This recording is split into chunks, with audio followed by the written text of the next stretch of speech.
I'm getting good at this. I'm getting good at this. How you guys doing this morning? Happy Friday to ya. Yes, y'all, we made it another Friday. And what does that mean? Epstein survivors say they know the names in the Epstein files, which means they can make their own list. Be scared of that. How about that, y'all? See who's up in here real quick. Shout out to Liberty and Justice. Batty Lynn, that's my girl. How you doing this morning? Demonetized, where you been? How you doing? Jeffrey Spilker. We got Money Tree. Good morning. We got, who else we got up in here? We see Jay. I know my homegirl is up in here, so I'm just going to say it. Rebecca Lanyen Bueno. And without any further ado, I think it's about 6 o'clock. So you know what I have to say, right? I'm ready to go. They're ready to go. It's time to start the show. Let's get busy, yo. But then again, you know what? Let's talk a little bit more. It's Friday. Hope everybody's having a fantastic morning. It's 6 o'clock. Our bottom line, y'all could have went anywhere. But the fact of the matter that you came here to chill with me, I appreciate you. Now, let me ask you a quick question. How many people here just for the opening and for the intro? Tell you the truth, I love doing it, so I'm here for that too. Without any further ado, because he's been taking a little time, in the morning time, so had to give him a little pause. I'm ready to go. They're ready to go. It's time to start the show. I hope you're ready, yo, yo, yo, yo, yo, yo. Let's try you out now. We're going to power up.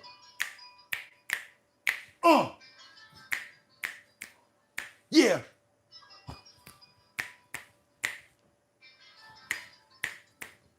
And let me open up the jacket for this one, because you know your boy been working out every day. I've been working out for this. Here we go, y'all. Y'all ready? I'm just going to get right into it. Yeah, wipe the sweat off. I'm getting right into it, because you know what? Like sweet morning dew, I took one look at you, and it was plain to see that you were my destiny. You're all, come on, y'all, I need. Because that's all I need to get by. Y'all ready? Shorty, I'm here for you anytime you need me. For real, girl, it's me in your world. Believe me, nothing make a man feel better than a woman. Queen with a crown, whip me down for whatever. It's a few things that's forever. My lady, we could make war or make babies. Back when I was nothing, you made a brother feel like he was something. That's why I'm down with you today, boo, no frontin'. Even when the skies were gray, you will hold me down and say that, baby, it's gonna be okay. Now that's real to a brother like me, baby. Never ever give my away and keep it tight, all right? One of my favorite songs ever, Method Man and Mary J. Blige. You're all I need to get by. I needed y'all to help me on the chorus. Hope everybody's having a fantastic Friday. Had to make sure I went and pulled out a banger for you. Now, I'm not Frank Sinatra, never claimed to be, but in my other life, I'm Chris Brown. As far as the singing goes. Let's keep on going this morning, you guys. Who we got up in the building? We got Liberty and Justice. We got Demonetized. Shout out to Rebecca Lanyen Bueno chiming in from Grand Rapids, Michigan. I hope you had a great what do you call it?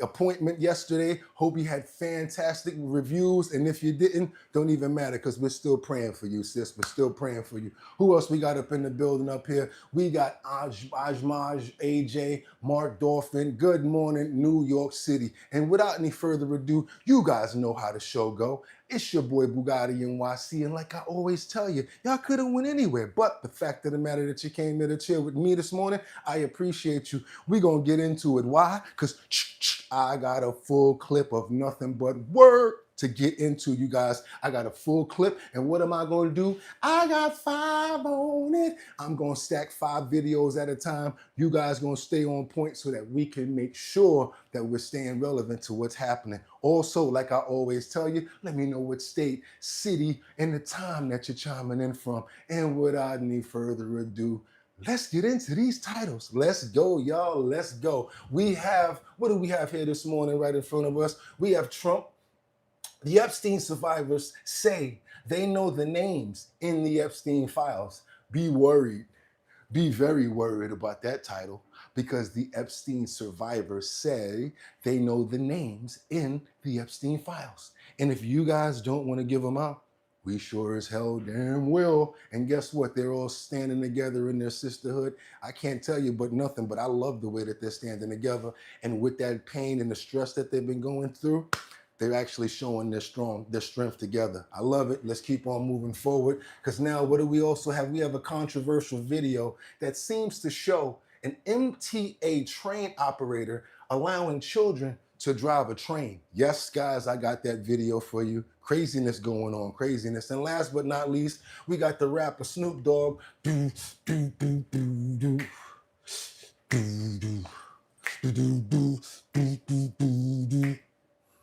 The rapper Snoop Dogg, yo, that's my boy right there. That's my homeboy, real talk. What up, Snoop? Rapper Snoop Dogg basically says the apology to the LGBTQ community was all AI. He stands firm in his words when he says he doesn't want his grandkids coming to him asking, why are 2 women having a baby? How do I explain that to them? How I explain that to them, dog? I gotta tell them a stork is coming to drop the baby off? Yeah, making a lot of sense. Some sort of AI apology came out. We call it fake news.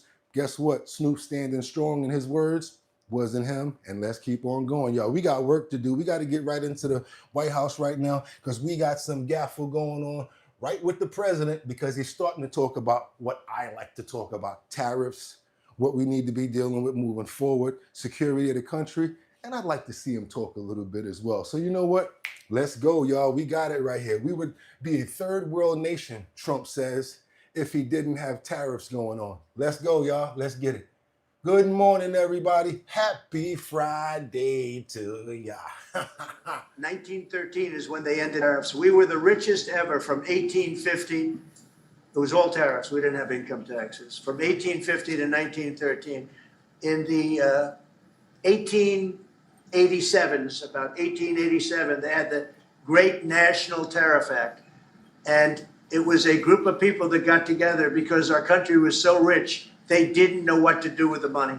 We had so much money, they didn't know what to do. It was a group of very prominent people that were set up to hand out money to everybody, because we were the richest we ever were. Proportionately, we were in 1887, around that time, even in 1913. We ended them in 1913.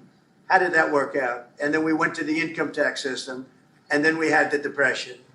And by the way, a lot of people try and say that, oh, tariffs with the Depression. No, they ended in 1913, and then we went to income tax, and then in 1929 you had the Depression.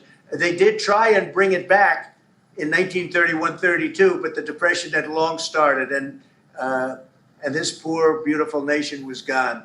It was gone. We suffered for 25 years. It took 25, 30 years to really recover from the Depression. And we don't ever want to see that happen again. The tariffs are vital to the success of this country. When I say I ended 7 wars, at least half of those wars were ended because of the power of tariffs. I was able to say, well, we're not doing any business with you, or if you're going to war, we're putting a big tariff on you. And all of a sudden they announced that the war was settled. I settled 7 different wars, one going 31 years, look at the Congo and Rwanda, look at that, 31 years, 10 million people dead. I got it settled. And a little bit of that one, less than in some cases, had to do with trade and had to do with tariffs. So, you know, tariffs are vital to our country. And just so you know, other countries use them on us, but I just use them a lot better. We're in a much better position. We have trillions of dollars coming into our country. If we didn't have tariffs, we would be a very poor nation. and we would be taken advantage of by every other nation in the world, friend and foe. All right, thanks, Press. 2-minute warning, baby. We appreciate that. I let you actually go 2:39 because I felt that that information was actually important. Got some more information coming to you guys right now from who? Kash Patel officially announces the International D-Rug Conspiracy Team to combat organized criminals in other countries. Not even waiting for it to get here. Similar to as what we saw on the waters with the boom. Yeah, they're no longer waiting for it to come here. FBI's primary initiative since I became the director. Ohio, like the rest of the country, has suffered from a drug epidemic, and it's taken too many of the lives of our children and our youth and our community. Are you, LLC, curious? No. Wondering, is it time to make my business official with Busy? Communities. And this operation, Operation Box Cutter, would not have been possible without the interagency efforts of both the DEA, the United States Attorney's Operation Office, of Box course, our Cutter. FBI field office here in Cincinnati, and our state and local partners. And we wanted to take time to highlight why this is such an important takedown. It is the first of its kind in terms of how we actually get after the threat that is Chinese precursors, which are used to make fentanyl, which is used to kill tens of thousands of Americans a year. We're done playing whack-a-mole. The brilliant case team here and the prosecutors here and the local and state authorities here created a program whereby if you want to end the pandemic of fentanyl and cocaine and meth, you have to go after where it's made, how it's made, and what goes into making it. And the brilliant team here, our case team, was able to figure out the companies in mainland China that produce the fentanyl, the locals here in Ohio and across America, along with the banking institutions and the flow of money, and to shutter them with this indictment in one fell swoop. It is years of work targeting a enterprise that the American public just doesn't have too much What's up, understanding of. And the purpose of this indictment and sealing it and bringing it forward to you is to show you the large scale effort it will take, and that this operation is leading the charge, and the FBI is leading this mission across the country. It is not just happening here in Ohio, it's happening in dozens of districts around the country and all across the world. And I'll let the folks behind me get into the details of it, but I just want to leave you with a couple of statistics. We didn't just arrest a couple of people. Here we go. We charged an enterprise-wide system in mainland China to include dozens of individuals and banks and companies that are responsible for making these lethal precursors and shipping them here. And you should ask yourself this: what other country in the world has a fentanyl crisis? None. Just us. That's not by accident. And then you should ask yourself, what about the volume and quantity of what was apprehended in just this operation alone? It was something like 139 kilograms of fentanyl powder.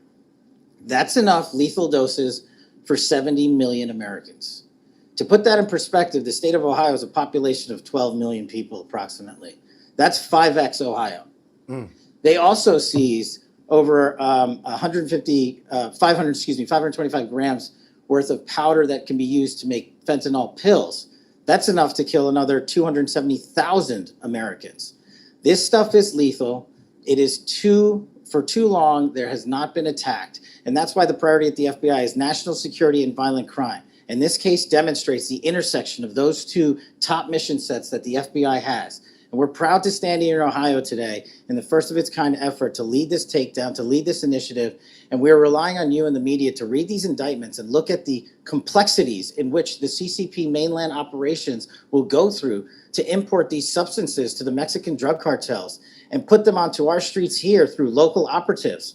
And unless you unwind that web, and unless you track down every single person and business and entity and flow of money involved in it, you will never break the wheel. I like that. Let's go. Okay, Cash, get your shit together. Get them, y'all. Get them. Let's go. I like it. We're going to go over to the NYPD. Federal agents walk this alleged ooter that pow a bystander in the face.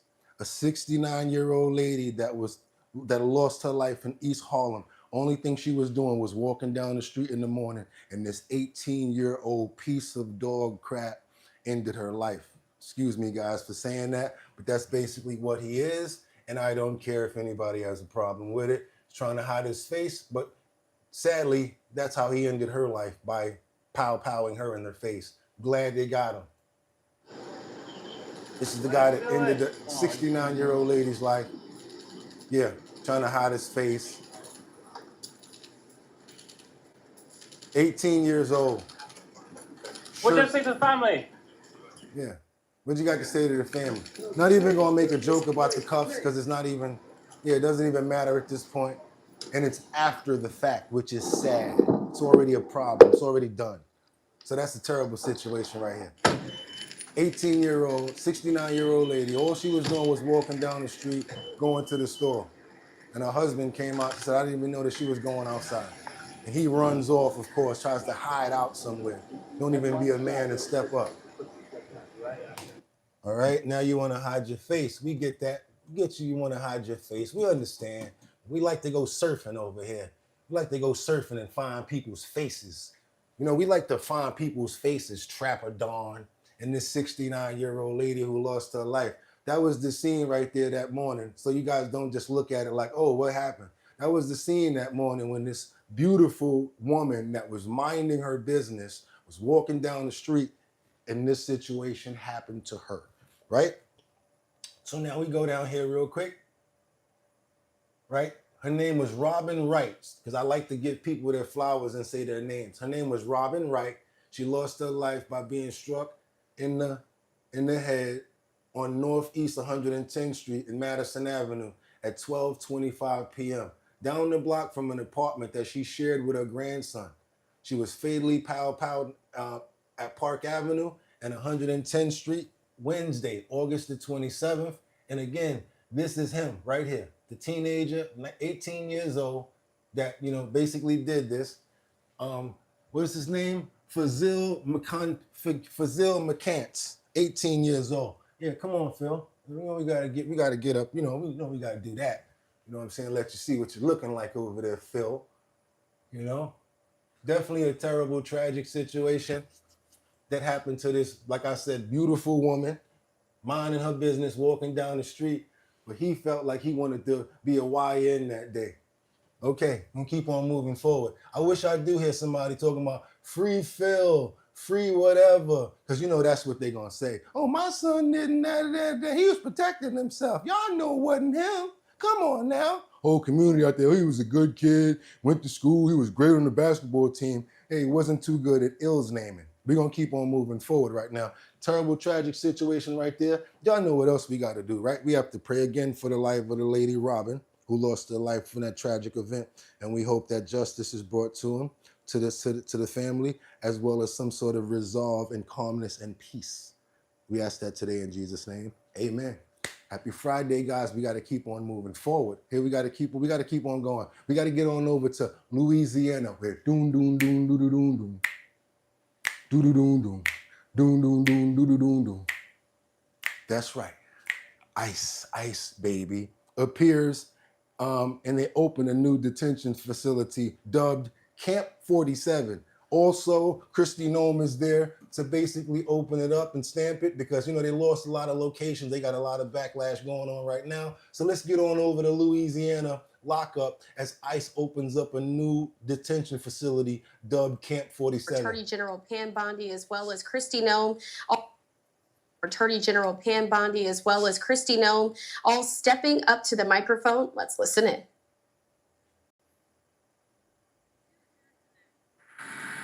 To protect our state and our country. This facility is designed to hold the worst of the worst criminal illegal aliens. I would like to begin by thanking Secretary Noem, General Bondi, Deputy Director Sheehan for being with us today and for their strong partnership in helping make America and Louisiana safe again. I also want to thank Secretary Gary Westcott of the Department of Corrections and his team, Warden Vanoy. And it's true that America is a country of immigrants. It is also a country of laws, not of men getting to pick and choose which laws they feel like executing. The Democrats' open border policies have allowed for the illegal entry of violent criminals, rapists, child predators, human traffickers, and drug dealers who have left the path of destruction and death throughout America. Just the opioid epidemic alone has cost America 100,000 innocent souls a year. Let me repeat that. 100,000 Americans die each year strictly because we allow poisonous material over these open border policies to pour through a porous border. Until the election of President Trump, no one at the federal level had the courage to stand up to the violence that had gripped this nation. And I repeat, no one. What we are announcing today is not the panacea to our crime problem, but it is part and parcel of the solution. This facility is fulfilling the president's promise of making America safe again. How? By giving ICE a facility to consolidate the most violent offenders into a single deportation and holding facility. So yeah, Angola. Ooh, that's almost worse than what's coming up next. Ha! And alligator Alcatraz. You know why? Because Governor Ron DeSantis says the immigration situation, that facility is open. And no matter what those judges say, they still been sending people back over. They still been flying people out. They've still been operating at 100% capacity. Watch this. So on alligator Alcatraz, just understand what happened. It's running. Deportations are continuing.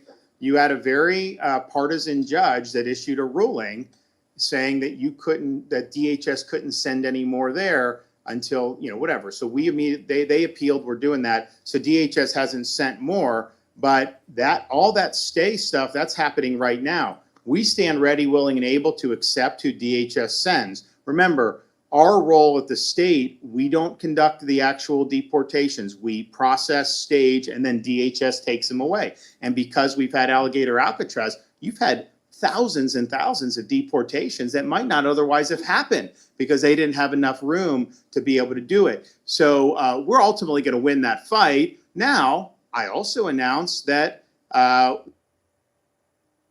we had demand even beyond alligator Alcatraz. And so we have this deportation depot up in Northeast Florida, Baker County, right next door to Jacksonville. So that'll be able to hold another 1,000 to 1,500. Now, one of the reasons why we did alligator Alcatraz is because that's an airport down there.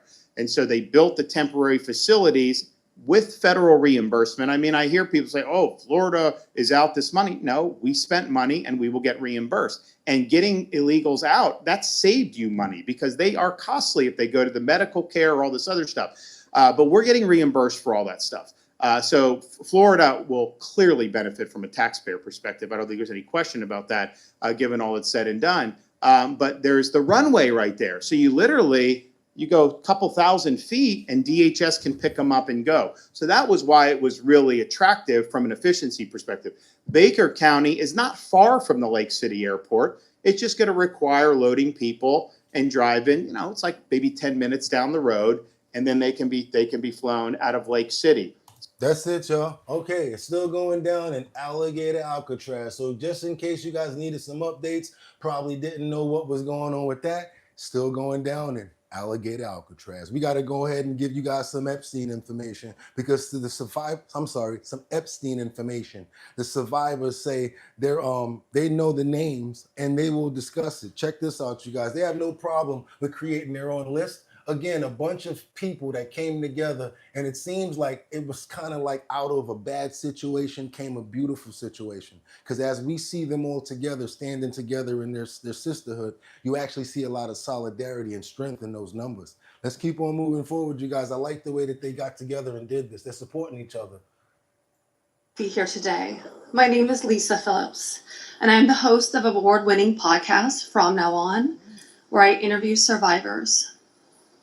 In the year 2000, I was taken to Jeffrey Epstein's island while on a photo shoot in the Caribbean. Who I saw and what I experienced there would change me forever.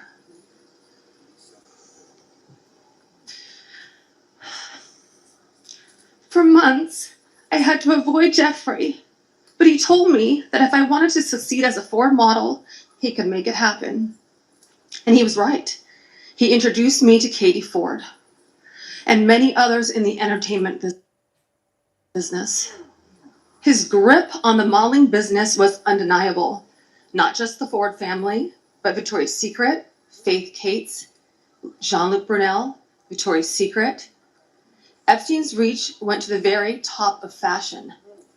He could make a model's career. Wow. What I didn't realize then was that once he lured someone like me in, he could also destroy my career if I did not do what he wanted me to do. In New York City, countless young women were abused by him. Everyone in the industry knew, yet he was too powerful to stop. He had friends in all over entertainment and arts, and his value to those friends made him untouchable. Wow.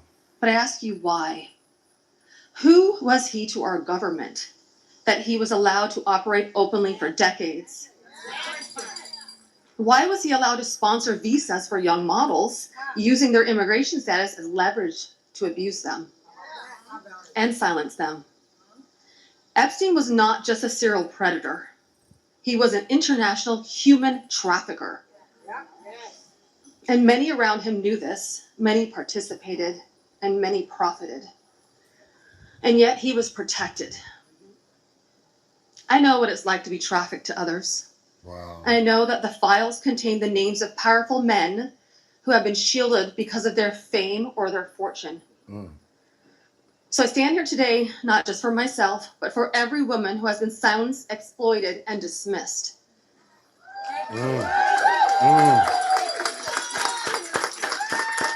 Thank you. And we are not asking for pity. We are demanding accountability.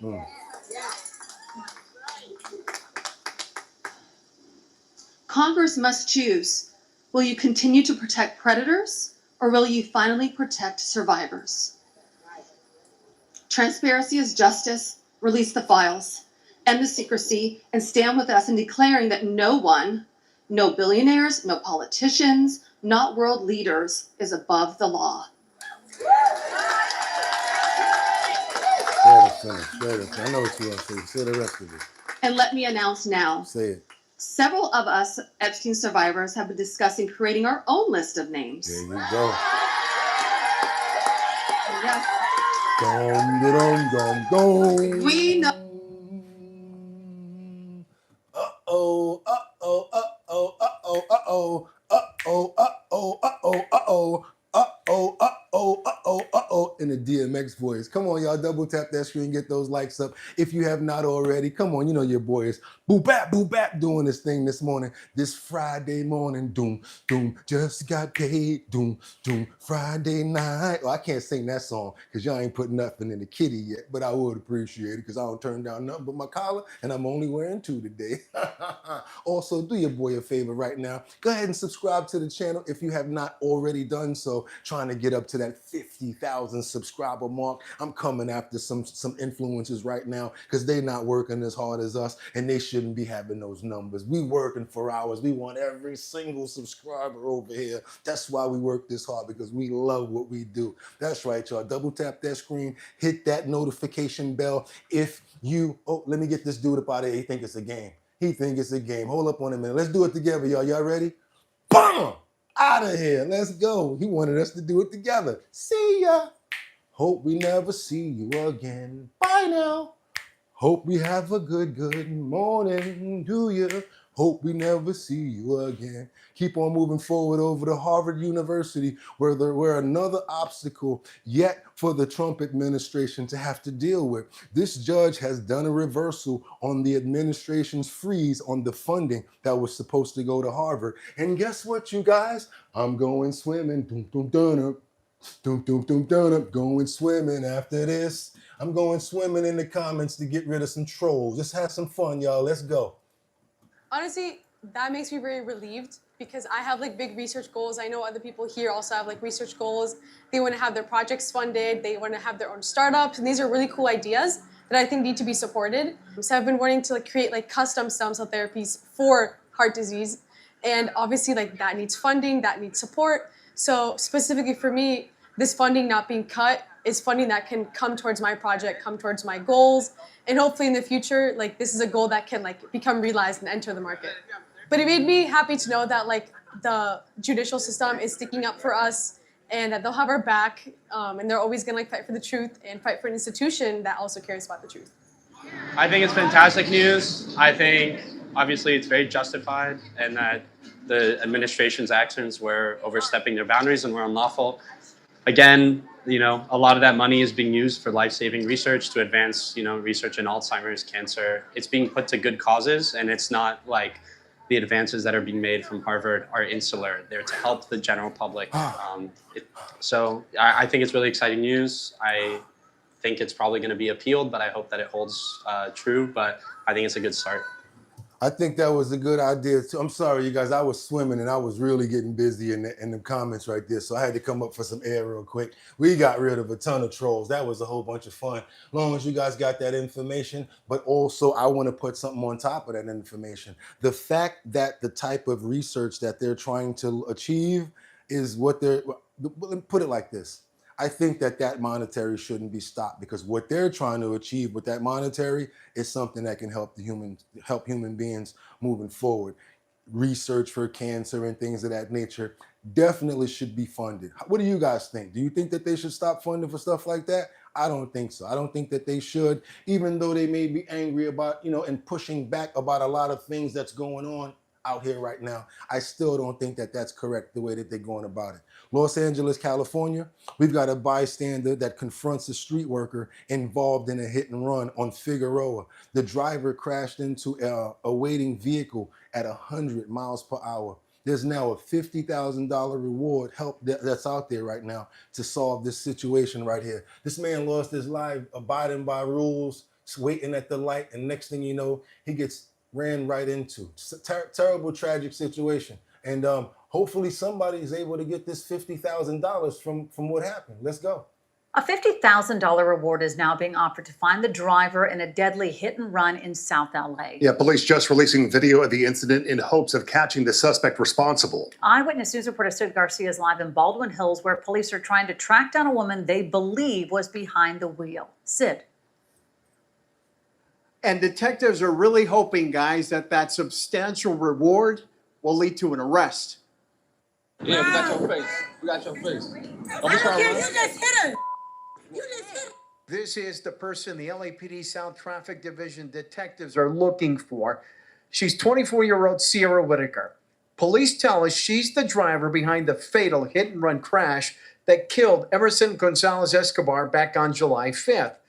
The violent crash happened just after 9 p.m. the day after Independence Day at the intersection of 91st Street and South Figueroa.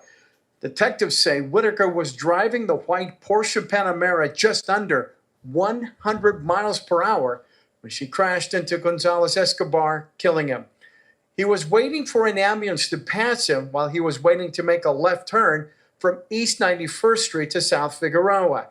2 months after the fatal crash, detectives are hoping a $50,000 reward will lead to Whitaker's whereabouts. The more we recently learned, this lady and her two friends is a known prostitute that works the area over there in Los Angeles on our Figueroa corridor.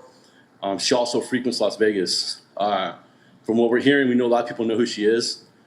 She's also known in Orange County, and we're hoping that today, once we release these video and images of the suspect, someone will know her whereabouts and where she's at. Whitaker and her two passengers were caught on cell phone video getting their belongings out of the car. A bystander took cell phone video asking the women why they didn't go help the victim. That's when Whitaker confronted the person recording the trio trying to get away with their belongings. So if you have any information on her whereabouts, you're urged to contact the LAPD. 50 grand, y'all. Not only that, you'll be bringing somebody to justice for a terrible, tragic event that happened. 100 miles per hour in the Panamera. You guys, we got to pray for the souls of the person that lost his life, as well as everybody that's affected in this tragic event this morning, you guys. We ask for calmness and peace, and we say this in Jesus' name. Amen. You guys, we got to keep on moving forward. Do your boy a favor. Double tap that screen if y'all appreciate the content that you're getting. We get up at 3 o'clock in the morning. We pool the information. We make sure that we sequence it. Try to get as much locations as possible in order to bring this to you guys. Don't worry about the trolls. Just ignore them. I love to go fishing. Let's keep on moving forward, you guys, because now we got to get on back over to Washington, where lawmakers have released the documents related to the Epstein files. And guess what? We are finding links from now on. We've actually been able to find links to a lot of these documents, but as they say, a lot of this content is already stuff that we already know. But still, I'm going to be linking all of these websites and all of these locations to the actual documents right after the show. Let's keep on moving forward. Lawmakers in Washington are back from recess, diving straight into the Jeffrey Epstein case. The House Oversight Committee releasing more than 33,000 additional pages of documents, several videos, all tied to the late convicted sex offender. This is right after the Justice Department published audio and a transcript of an interview with Epstein's former partner, Ghislaine Maxwell. Many of those files were already public, but some lawmakers say they want a deeper look at what the government still has not shared. One of the things that I realized was that there's a lot of stuff that the DOJ may have, but honestly, if you don't have a thorough investigation, and I can't say if we had a thorough investigation or not, we have no idea. We want to do right not only by those that have already suffered under Epstein, but we want to prevent other trafficking rings that we know are out there. We want to make sure. Congressman Jasmine Crockett of Dallas asking anyone with more information on this story to come forward. Keep on moving forward, you guys. I got more. Come on, y'all. Y'all know we got more. We just starting out. It's Friday morning, everybody. Double tap that screen, get those likes up, because now we're going to get to the Ketamine Queen. The Ketamine Queen. Not funny at all. I'm not making a joke about this. Why? Because someone lost their life right now. We're going to get on over to Los Angeles to the Ketamine Queen as she pleads guilty in connections to Matthew Perry's demise. Let's go, you guys. Let's go. Serious topic right here. And I see we got the trolls back, so I'm back to work. Denying her role in the shocking overdose death of beloved Friends actor Matthew Perry, the drug dealer known as the Ketamine Queen, today pleading guilty. Here's ABC's Kana Whitworth. Tonight, the woman prosecutors dubbed the Ketamine Queen pleading guilty to selling the fatal dose of ketamine to actor Matthew Perry nearly 2 years ago. According to court documents, Jasveen Sangha sold Perry 25 vials of ketamine through a friend.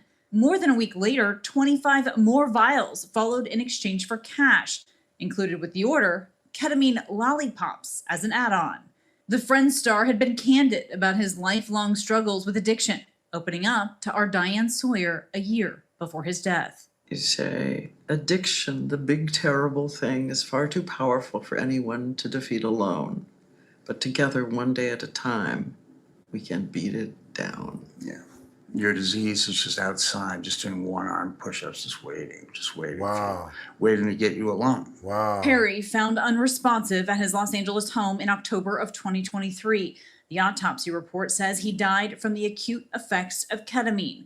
And today, Sangha's lawyer maintaining she never met Perry, but accepts responsibility. She feels horrible, and she's felt horrible since day one. Sangha is the last of the 5 charged in Perry's death to plead guilty. She faces a maximum of 65 years in prison in Perry's death, but also for her role in a separate fatal overdose that happened in 2019.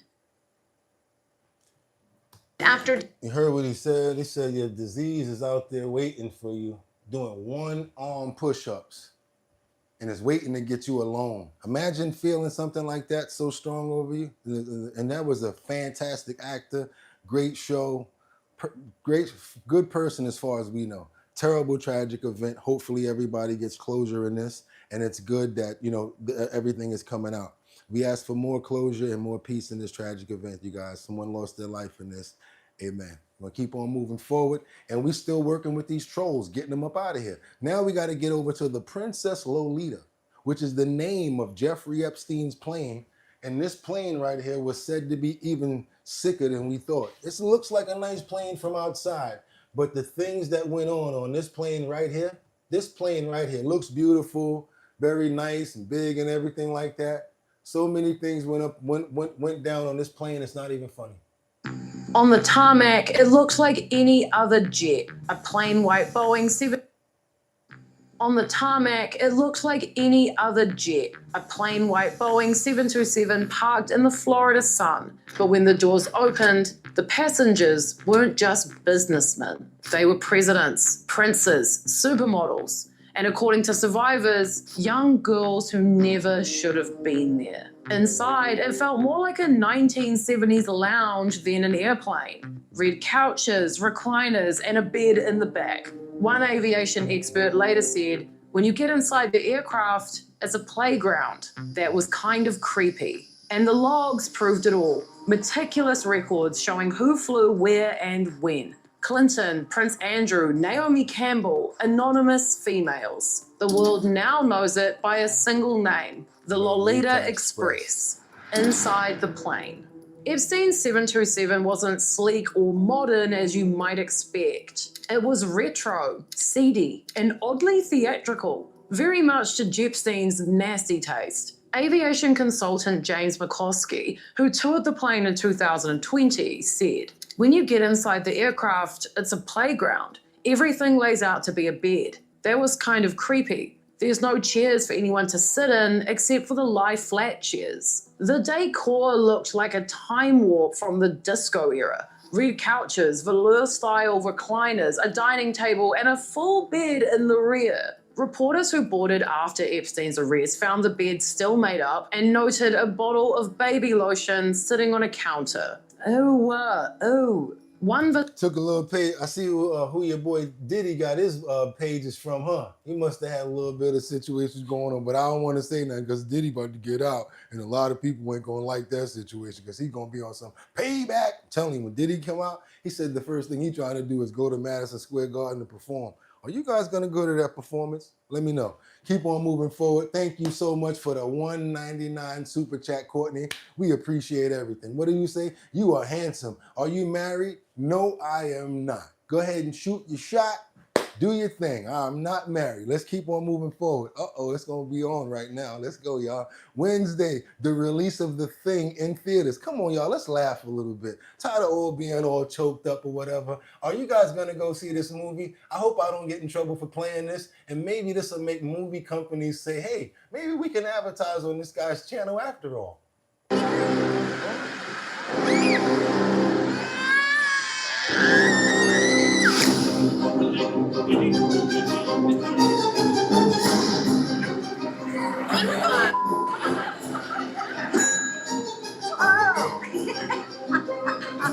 Come on, y'all, it's Friday.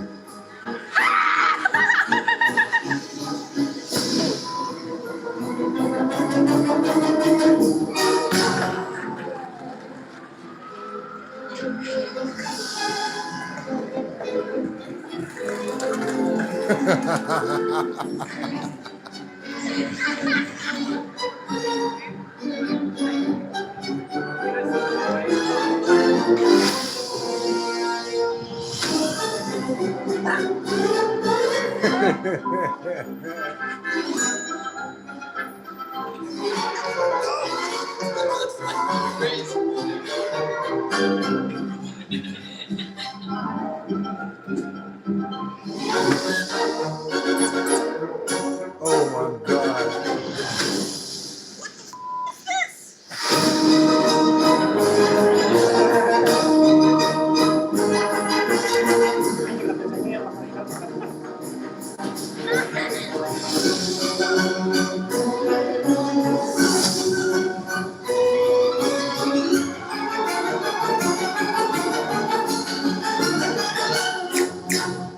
That's gonna make me want to see that. Yeah, y'all, come on Netflix, holler at your boy Bugatti NYC. Don't give me no strike for that, because if anything, that was free promo. We want you guys to have fun over here too. It's not always about being a tight up. Let's go get some more tight up information anyway, because I know y'all want some more. Let's go. Let's go on over to Miami, where a judge says that this woman, what'd she do? Oh yeah, they let her bond out for $1 due to the fact that she's going through a lot of stress and things right now. Because long story short is, her children were outside wandering with no shoes on, bare feet, 2 children. But the judge felt lenience on this lady, and he sets her bail at $1. Let me get that out clearly, you guys. Let's go. Let's keep on moving forward. Miami, step to the front of the stage, please. After 2 children were found all alone wandering the streets of North Miami earlier this week, and police have now arrested the children's aunt.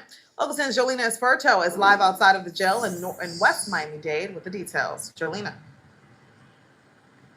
Yeah, Alexis, Eric, this is scary to see anytime, anywhere. 2 small children wandering around the side of a very busy road. But it did happen just Monday in North Miami. Fortunately, both children were all right. 2 children left alone for 2 hours wandering around this building. That's the call that came into police from North Miami Monday afternoon. You can understand the concern. Police say the children were wandering near the roadway, no shoes on, cuts on their feet. Soon, police were able to make contact with the children's aunt, Nera Louise Lazaire. She was arrested and charged with child neglect. You know she In did her wrong. mugshot, she does appear teary-eyed. And in court, the judge said, I'm going to do a dollar bond. She has enough problems. DCF probably took her children. yes, $1. She's on an immigration hold. This could have been a tragedy, but police say they got there just in time. She said they were supposed to be supervised by her 14-year-old son who was asleep.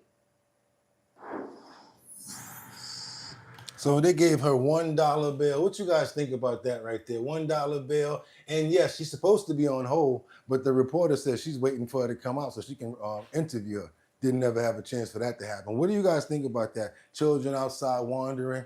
Yes, I do understand people go through a lot. We just saw yesterday where a little boy went over to Chick-fil-A because he wanted his breakfast. Luckily, and under the grace of the God, then those babies were protected and nothing really seriously bad happened to them. Fantastic in the end. Let's get on over to Alhambra, where a hand signal for stress leads to an arrest. That's right. Hand signal for stress leads to an arrest. Let's go, y'all. Woman desperate for help uses a silent hand signal to alert a 7-Eleven employee that she is in danger. The employee recognizes what that hand signal means and immediately calls 911. Police say her quick thinking, along with the heroic employee, led to the arrest of that suspect. Carlos Saucedo live in Alhambra with more on how the dramatic scene unfolded and how to recognize the signs that someone might need help. Carlos? Good story right here, guys. Hey, Micah and Cher. Well, it's a universal hand signal for help, and it was used by a victim last month inside this 7-Eleven in Alhambra. And tonight, domestic violence advocates say that more people should be aware. The people that called are actually outside. Are you okay? Yeah. Body cam footage from Alhambra police show officers responding to a 7-Eleven convenience store after a woman, accompanied by a man, used a universal hand signal behind her back, alerting the clerk she needed help. The clerk immediately called 911. She asked for somebody to talk. When officers questioned the man outside, he tried running away. Do me a favor. You're not under arrest. Can you stand up for me, please? But he didn't get too far. Police arrested John Palombi in the parking lot off Montezuma and Fremont Avenues. Authorities say Palombi was wanted on an active warrant, and during his arrest, they found him carrying a stun gun. Police credit the victim's bravery and the quick-thinking clerk for stopping a domestic violence incident from getting out of hand. So what is the universal distress signal? Thumb in, hand over, and somebody could go up and down to signal to somebody else that they're in danger. Domestic violence advocates say noticing these hand gestures were enough to potentially save the woman's life, and it's important for people to be aware. If you're at a bar or restaurant and need help, you can also ask a server for an angel shot. That's just like a code word, like, hey, I don't feel safe. Do you mind if I talk to you real quick? Really? Yeah. You never know. Picking up on small, simple hand cues could be all it takes to save someone from a dangerous situation. So what they did was really smart. They approached the situation and they acted like they was investigating her and said, come here, let me ask you some questions. This way he over there like, and now it's like, come here for a minute. Get over here. He tried to run. Y'all see him try to run? Oh my God, I feel like Hannibal in this one. Y'all know what Hannibal I'm talking about with the big cigar when he'd be like, I love it when a plan comes together. Double tap that screen, get those likes up. Y'all ain't gonna see no stories like that nowhere else. If you have not already subscribed to the channel, it's time to do so. Become a member, hit that notification bell so that you know when we're on. Let's keep it moving, y'all. Now we gotta go over to Washington, D.C. because we didn't get all of the information that we needed from one of your favorite representatives. We only got a drizzle, a drabble, a tweak, a little bit. And I know how serious you guys are when it comes down to your favorite Democrat. And when she speaks about Donald Trump and points the finger at him, I know you guys know who I'm talking about. And y'all didn't get y'all fill, so let me let you guys get y'all fill of this. Who am I talking about? None other than y'all favorite Democrat, Jasmine Crockett. Yeah, I mean, clearly the White House, they are the hostile actors, whether we're talking about the Epstein files and them not coming out, or whether we're talking about him unlawfully going into various minority-controlled cities. And honestly, the list goes on. So we know where the hostility is coming from. I will have to tell you that I respect Thomas Massie. Clearly, we don't agree on a lot. But where we can find agreement, we do. And the reason that I respect him is because he always shows you who he is. He is what I would consider to be a traditional conservative. He believes in transparency. He doesn't believe in whatever Trump tells him to believe. He believes in things like fiscal conservatism. He knows who he is, and he never backs down. And to have this administration try to play with us and act like the DOJ is complying with oversight, to be clear, we were able to secure a subpoena to get those records from the Department of Justice within the Oversight Committee. And guess what? We still don't have them, right? Like, they gave us an itty bitty amount. They gave us maybe 3% of the documentation. And they know that they have Comer under their thumb and that Comer won't necessarily press. So they don't want this full House vote. But I believe that they are going to get the signatures, and then the ball will be in the Speaker's court. Uh-oh, what's going to happen when all this information comes out? What about even if the Epstein survivors make their own list anyway? How about they make their own list anyway, you guys? This way we can compare them. We've been waiting for years. Why not, right? Get them all. Maybe you missed the person. Put them on that list. Get them over here. As long as the story can be corroborated, because y'all know what that means. They got to get that corroborating affidavit. Once they corroborate the story, it's all good. And next thing you're going to know, some people get locked up, and I hope they don't let them out. They're going to be like this. Watch your head. Get in the back of the car. Y'all know that y'all seen it many times. Y'all seen it many times. We got to keep on moving forward, you guys. We got to keep on moving forward. What do I got for you? I'm just a bill. I'm just a bill. And I'm about to take you guys to Capitol Hill, where the speakers speak out and Congress releases a batch of Epstein files. The Democrats say all of the information provided, just like, your favorite Democrat there was speaking, saying that there's only been about 3% of the information that's been released. New fallout this morning after the congressional release of 30,000 plus pages of material related to the Jeffrey Epstein case. Democrats say the vast majority of it is not new information, and among Republicans, a divide. Some pushing for more information to be released by trying to force a vote in the House, with one GOP lawmaker saying the White House is lobbying against it. Today, a renewed spotlight on Epstein's hundreds of victims. 9 survivors and family members joining us, including the siblings of Virginia Roberts Giuffre, among the most vocal accusers, who died by suicide earlier this year. She should be here. We see so much of our sister in every single one of them. We're here because they deserve justice. All alongside Wendy Avis, who has never shared her story publicly until now. How old were you? I was 14. Were you abused by Jeffrey Epstein? Yes. Why are you deciding to speak and to share your story now?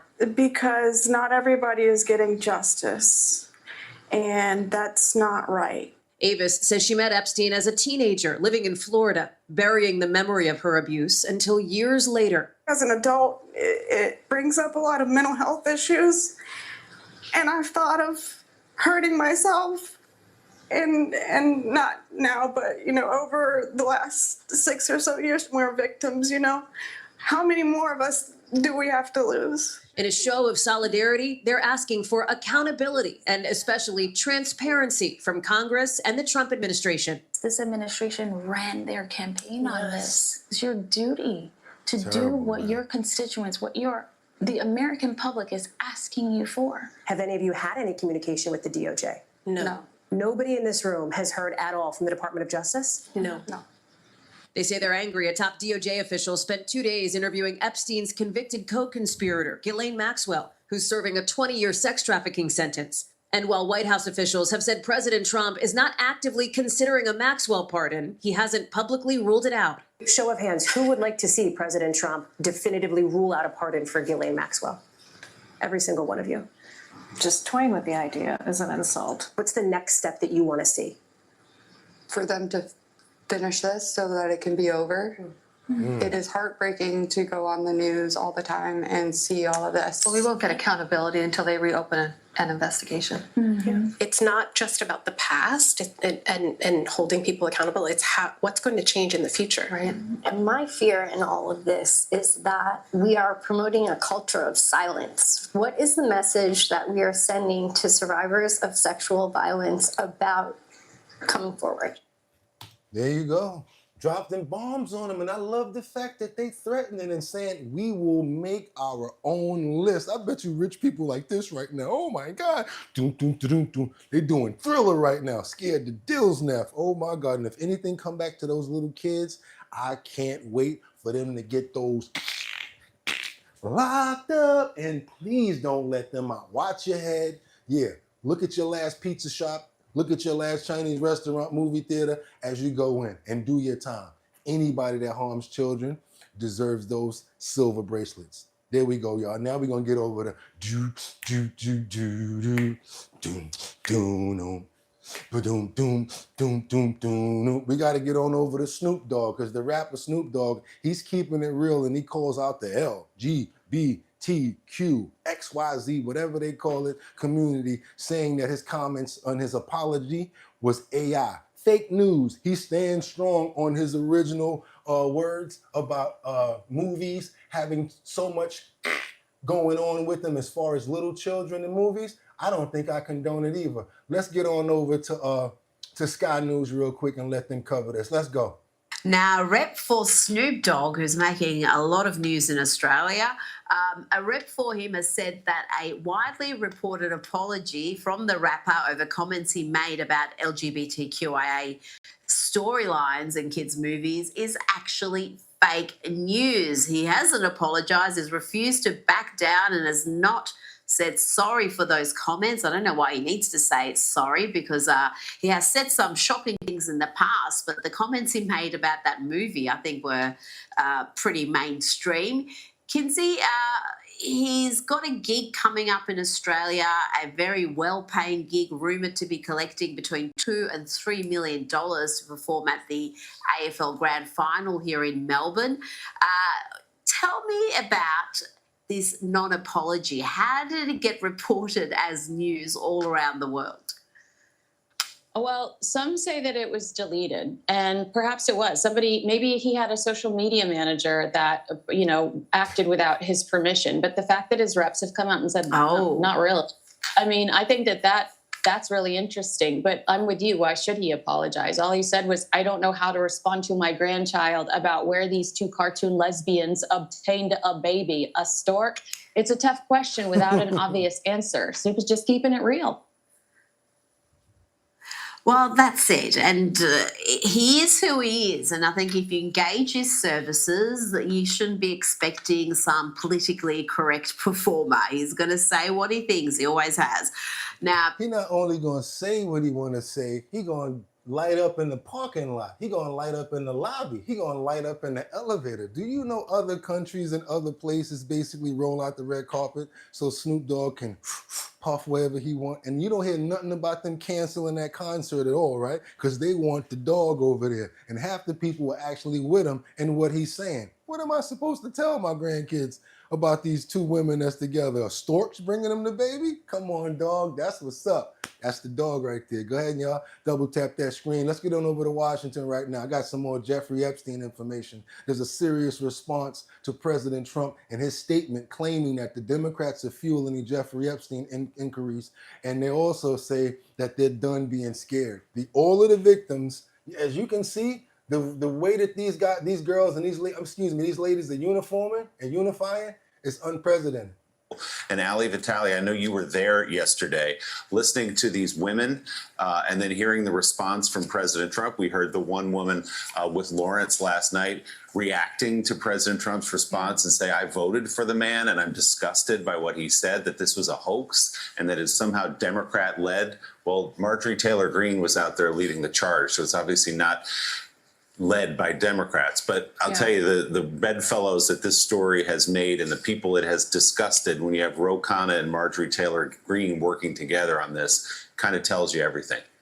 It tells you that politics should be out of this, and yet it's so inextricably intertwined with it because of the way that the president pushed for transparency on this on the campaign trail, along with other Republicans, including Congresswoman Greene, who is now saying that she has to make good on those promises, and that's part of why she's signing on to this effort, getting crosswise with the White House. But just to pick up on the hoax line of it, I have to agree. Edwards, actually, the Epstein lawyer who was there, he's in the background of many of these pictures, said that it's stunning to him that Trump would now call this a hoax because Trump, back in 2009 and earlier, was actually someone who apparently helped Edwards during some of these attempts that they were making to do various legal avenues of seeking justice on this. It's not because they thought that Trump had any wrongdoing. He was actually described as being helpful towards this effort. And so the about face that he's making now, calling this a Democratic hoax, is pretty inexplicable to many of the survivors and lawyers who have been a part of this for many, many, many years now. And I think that's what was really hammered home yesterday as I was there at this press conference,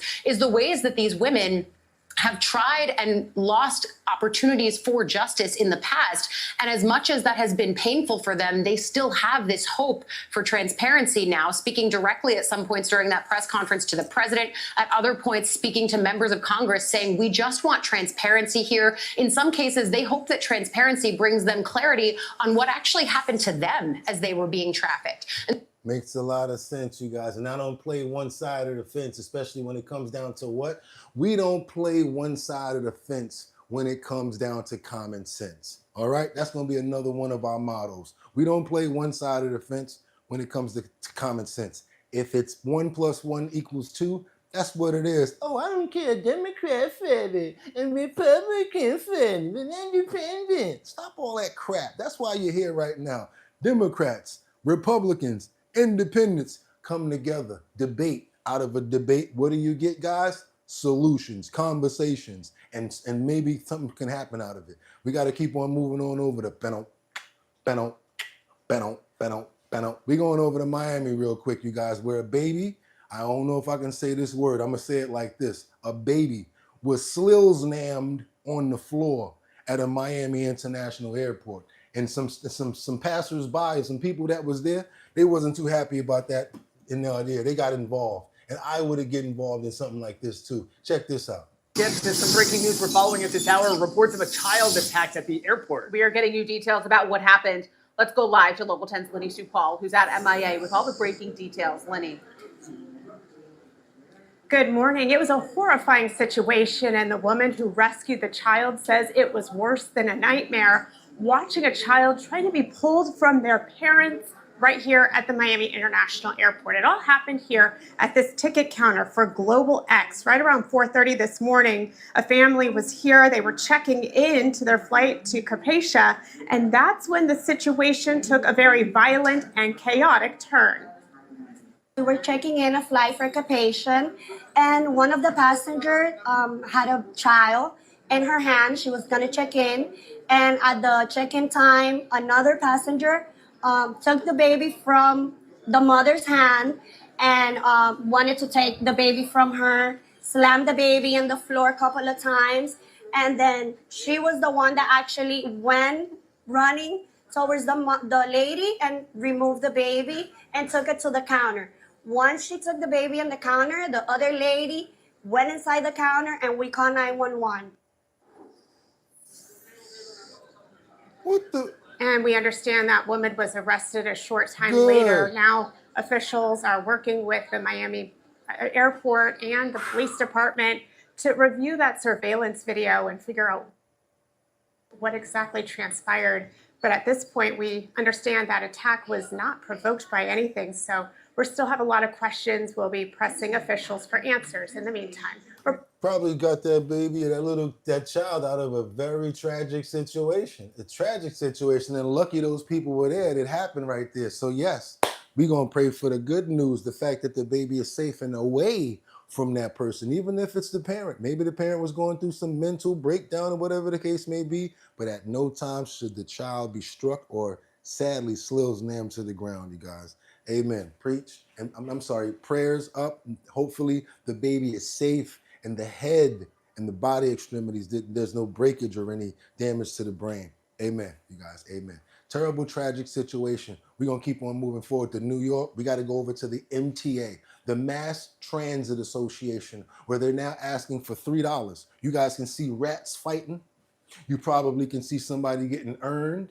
You might be able to see all sorts of robberies. But yeah, you might even be able to drive the train. But check this out. We got a situation right now where a video appears to show an operator allowing youths to control the subway train. And yeah, they caught him after this, guys. Because everything is on video, but still it's after the fact. Let's go. This is what they want us to pay more money for. Another alarming incident in a New York City subway car. The MTA investigating social media video that appears to show a subway operator allowing two young people operate the subway train. Yeah, the train was out of service, but MTA Chair Janno Lieber is furious over the incident. Eyewitness News reporter Michelle Charlesworth is live in Richmond Hill, Queens with the details. Michelle. Well, this was called dangerous today and unwise. Honey, do you want me to schedule? So yeah, encouraging nonsense out here for little children, huh? Letting them operate a train? Okay, I mean, if it was something that they were training to do, had a special track or something like that, but not that, no, sorry. Video that was posted on TikTok definitely got noticed. This is being investigated by the MTA. Teenage boys driving a subway train in a post. Allowed to do this, the post reads, by an MTA operator, and that this is the operator's son and a friend. It was videotaped and posted on TikTok sometime in July. MTA CEO Janno Lieber confirmed it is under investigation, that he cannot talk about that, but will say this. Somebody who lets people who are not qualified and certified and fully trained to drive a train ought to be fired. That's my opinion. You're not qualified, certified, or should even be the administrator, since you done ripped us off for 200 M's for that little congestive pricing situation that you guys got going on over there on 60th Street. You already caught us for $200 million. Then they got the nerve to talk about they need to raise the train fare to $3. And like I said, ain't nothing but a whole bunch, it's an ish show going on in the train station, whether it's outside or whether it's underground.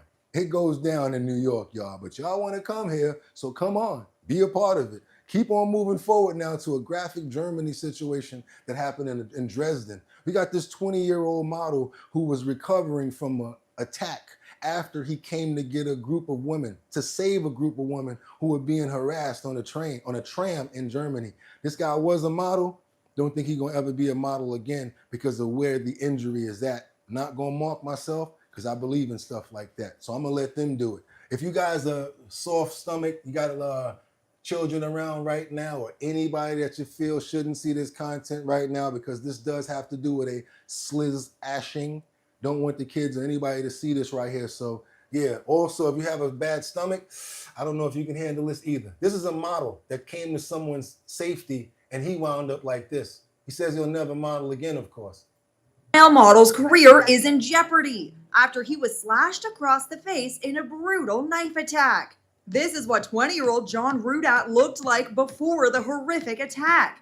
Chiseled face, toned body, but his dreams of becoming a top supermodel have now come to a halt. John Rudat lives in upstate New York and was on vacation in Germany when he saw two guys hassling several women on a train and intervened. That's when he says one of the assailants pulled out a knife and slashed him across the face. I saw a flash, felt a karate chop, and almost like a snap and pop. And that is when I took a step back and touched my face and realized I was significantly bleeding. Oh my goodness. Was it painful? Surprisingly enough, I did not feel it. My nose was pretty much cut in half. I was sitting there for a couple minutes and I saw a decent amount of blood come out of my face and it was dripping everywhere. He showed us how the knife even cut his eyelid. He's lucky he didn't lose an eye. John spent 2 days in the hospital and has no regrets. He sees his scar as a badge of honor. I'm proud for what I did and what I stood up against. How is this going to affect your modeling career? To be honest, I think my modeling career was very short-lived. Yeah, very short-lived. I mean, he came to the aid of some other people when it's, you know, at the demise of his modeling career, and he's got a whole bunch of medical stuff to deal with. Don't know what's going to happen with him. So yeah, even though he's alive, we still want to pray for him, and hopefully he heals up very well to the point where those scars are not being able to be seen anymore, and he goes right back to modeling, which seems to be a strong feat. But we do have some fantastic surgeons out here nowadays. We ask that in Jesus' name, the best that we can do. Amen. Woo! He saved some people, but he took a hit in doing it. Pretty graphic, you guys, pretty graphic. Now, we got another hard video for me to see. This is why some people actually fight in wars and we get involved in these situations like this. I really don't know if I actually want to show this video right here, but it's pretty crazy. Matter of fact, you know what? Hold on a minute. I don't know if I want to show this video. It's pretty crazy right here, and I don't know if we can take it. So I'm going to keep on moving to this next one. All over, payback. We got this package thieves as they get payback. You guys ever have a package you're waiting for? An Amazon package? You're waiting for your package and the next thing you know it's gone? Come on, everybody has dealt with it. You probably actually jacked somebody for a package before. Somebody in here probably jacked somebody for their package. Amazon. You might be getting a package from Walmart. You're expecting a FedEx package. Sometimes these guys that do third party, they just walk inside the building, throw all the boxes in and walk away. Next thing you know, you got your people coming in there trying to see what's in there and they walking off with your packages. You guys have probably dealt with this before, right? How about this? Let's get into a little bit of video of those guys getting it on the S end of the stick. When packages, thieves get owned by booby traps. Let's get a little bit of this right here. A little bit of payback. Payback. Let's go. These package thief thought snatching this score would be a walk in the park. But the tables turned fast. See them face the perfect dose of payback instantly. Thought it was going to be a quick steal, but got zapped by instant karma.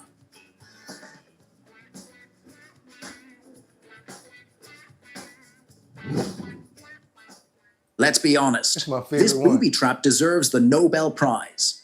No hesitation.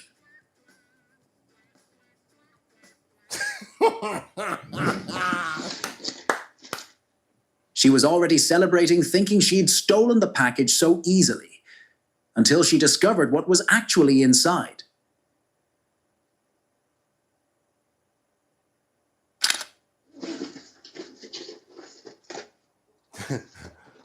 What, you don't want to wipe your ass? What's the problem, big butt? You need something to wipe your ass with. You wanted the package, take it.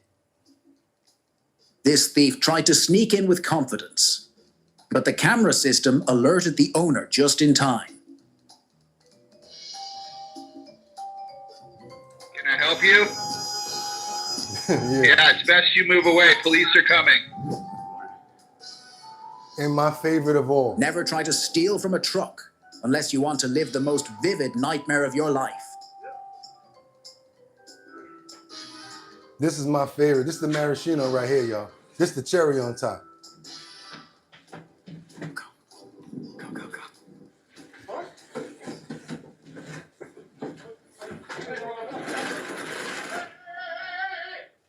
Come on, ride this train. Let's ride it. What the fuck is going on? Oh, it's straight. Hey! Hey! Fuck. Oh, shit! Hey, get the door! Get the door! Get the door! All right, go. Hey, hey, hey, hey, hey. Oh, yeah. Hey, call ourselves a barber! Oh, shit. go farming. Hey, y'all need to quit the light. They got stuff light.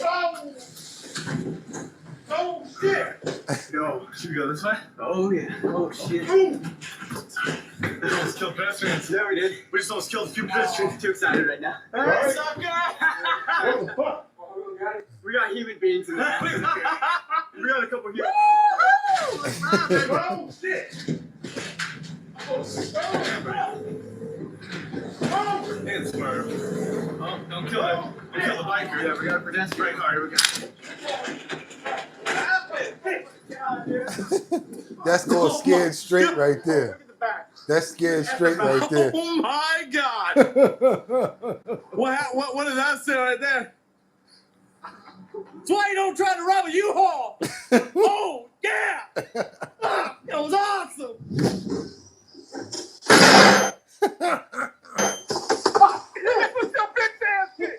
Ran off with the package like a hero, but karma sprinted faster. Hey, broke ass nigga. Hey. That's what your bitch ass get. Yeah. And the law's on the way. I'm fucking shit on myself. Hey. Sorry ass nigga. I wasn't trying shit. Ah, damn. Bitch, what you call me? On the way. Yeah, they on the way. I went not go. I'm from next door. I'm sorry. I gotta get back professional because I don't know if y'all heard the last thing he said when he wiped his butt with his hand. He said, "Man, I damn near shit on myself." He said, "I shit on myself." Oh my God!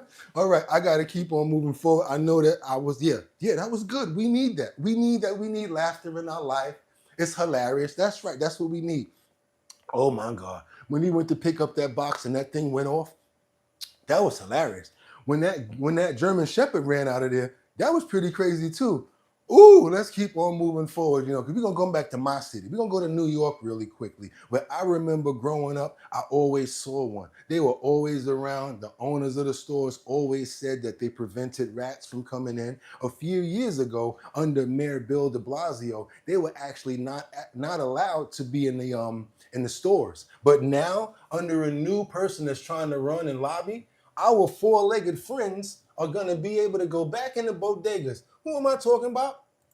No one other than the Bodega cats. That's right, y'all. He sleeps on a bag of bread. He meows at you. He comes out and he might scratch you if you pet him too much. The Bodega cat. We all need one to prevent the mice and to make sure that you don't get those holes in the bag of potato chips. They prevent that from happening. Let's go, you guys. They're about to pass a new law that says yes to Bodega cats. A local councilman has introduced a bill to officially make Bodega cats legal. Fox 8's Kendall Green has details on the proposal, which many say is the perfect way to keep mice and rats away from the stores. If you ask New Yorkers, bodegas feel more like bodegas with a pet cat around. It's a cute cat. Comes outside, plays with everything. People pet it all the time. It's adorable. It's great to have a local bodega cat. My wife loves it. She's gonna be stoked when she sees this. So yeah.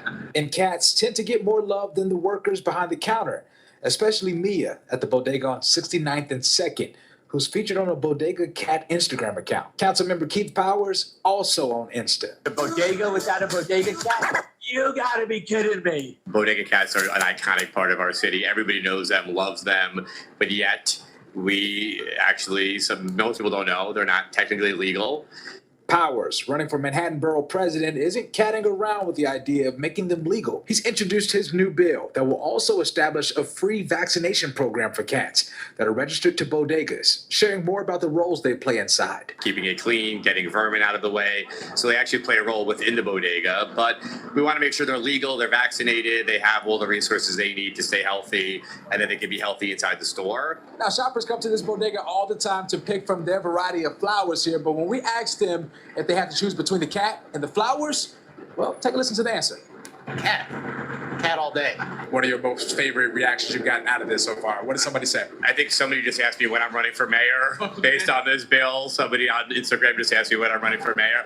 No plans at this moment. Shout out to Cat Dad, because we know you love cats over there. And there's a lot of other people that love cats. We're going to keep it going. We got another one for you. Here go the lieutenant right here. This guy just made lieutenant, and he did this in Spartan. Check this out. This buddy right here, he just made lieutenant. We've all heard of police canines, but what about a police feline? Meet Lieutenant Jax, the newest member of the Belleville Police Department.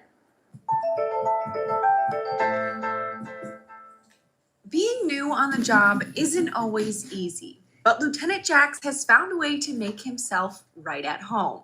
It's just a pleasure to have here. Back in August, Jax, a stray kitten, showed up at the police department's door. The 7-officer team here took him in. Now they can't imagine this place without him.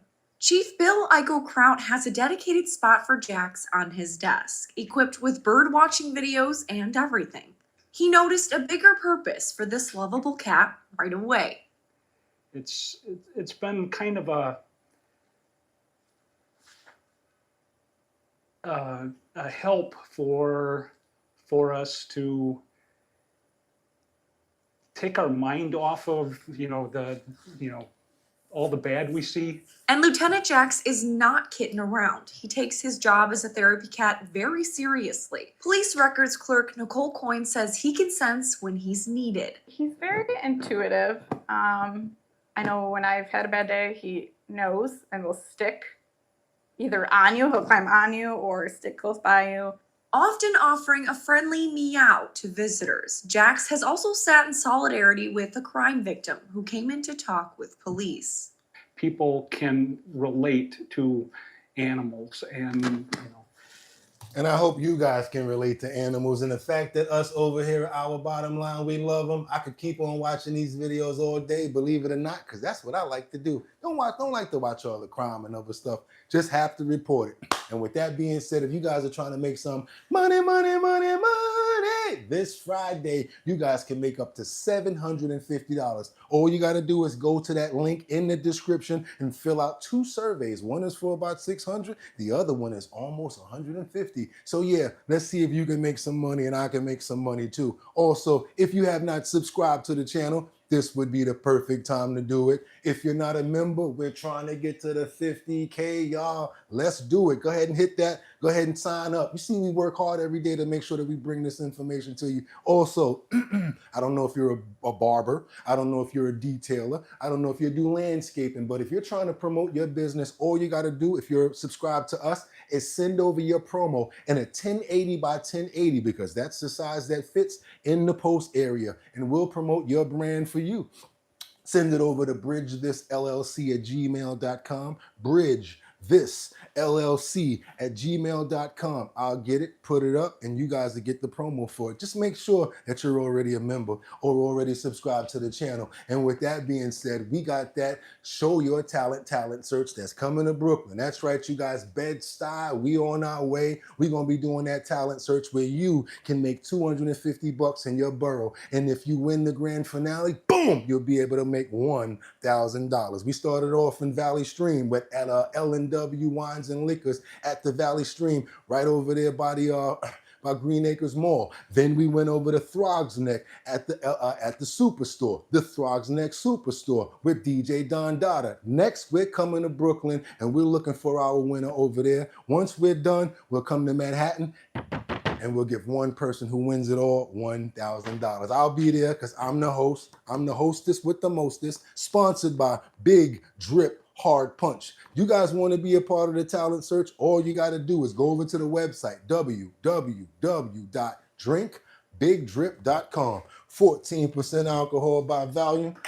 Comes in a can. You need to probably go ask for it by name. www.drinkbigdrip.com. You guys, it's your boy BOOGOTTINYC, and like I always tell you, let's see who we got up in here. We got Batty Lynn. Thank you so much because you rode out with me the other day when I was going through some stressful times. I said, wait a minute, who's up in here right now early? She was like this. I'm here as your homegirl, boy. Let's go. I got your back. And that held me down, Batty. Just want you to know that. The other day, after I got knocked down, when I came back up and you were standing there in that chat waiting at like 4 o'clock, 4:30, and we don't start to 6, I saw that. And I appreciate that because that had me like, yeah, I got somebody here with me. Y'all know we need some love and support. Everybody does. And that's what I'm here for. And I hope that you guys understand that we respect you all and we love you all. Liberty and justice. Batty Lynn. Who else we got up in the building? We got Casey, as always. We got who else we got up in here? We got Rebecca Lon Yen Bueno, who had some good results. I saw what you said, and I'm so happy and thankful that you did have good the results. So with a quick prayer, we leave, because I want to make sure everybody here under the sound of my voice has a fantastic day.